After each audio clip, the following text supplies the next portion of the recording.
I just got out of the shower. I have to go to church soon. And I figured, let's see how many people watch this when they see the still shot of this turban. All right, good morning. We are going to read from the 1-year devotional at his feet. And this seems to be touching on the same stuff that we have talked about recently. But I'm going to read it anyway, because it's today's devotional. So the title is An Undeserved Kindness. The Bible is clear in its assessment of the human heart. It is wicked. It seeks its own good. Above all else, it tries to hide its secrets from God. It harbors evil attitudes against others, and it cultivates bitterness when wronged.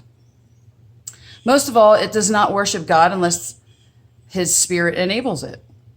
Our upbringing helps us cover up our natural inclinations, but we know how we were before we met Christ. Salvation reversed the tide for us, but the seeds of corruption are always available for cultivation.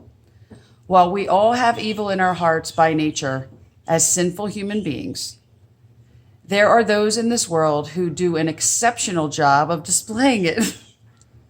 Most of us want to do good and to behave respectfully and kindly toward others, but we invariably encounter those who seem to have no conscience about themselves and even seem to enjoy their selfish wills. When we are wronged by them, we are left standing with nothing but the gospel to guide our response. Will we let it? Of all the people in this world, Jesus was treated most unjustly. Perfect innocence was ravaged by the utterly corrupt. What was his response? He stood for truth and suffered the consequences. But he never retaliated or fought, never. And he calls us to be like him. How do we respond when we are wronged?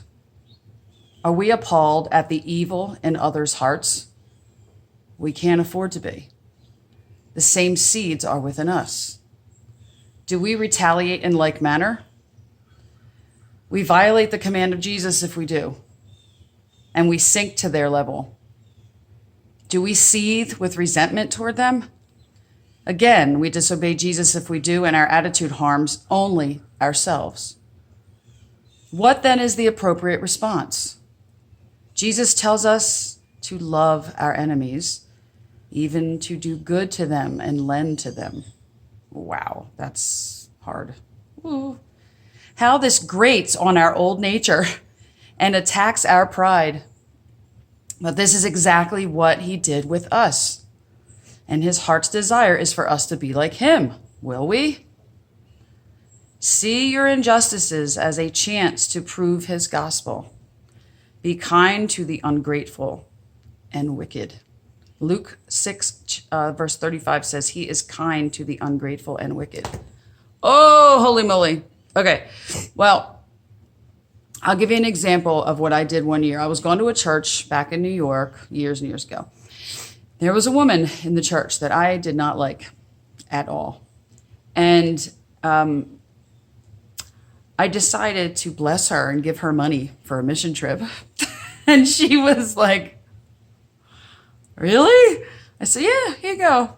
I want to give you this and donate to your trip. And yeah, her eyeballs popped out of her head and rolled down the floor. Anyway, so that's what we're supposed to do. Stuff like that. Well, that's just only one small example. But this is a hard scripture today, a hard command. And I know we've talked about stuff like this before, loving our enemies. But to do even good for them, to give them things, that's taking it another step further. That's even harder. Anyway, I'm going to go get my rubber ducky, and I'll see you. I got to go to church soon.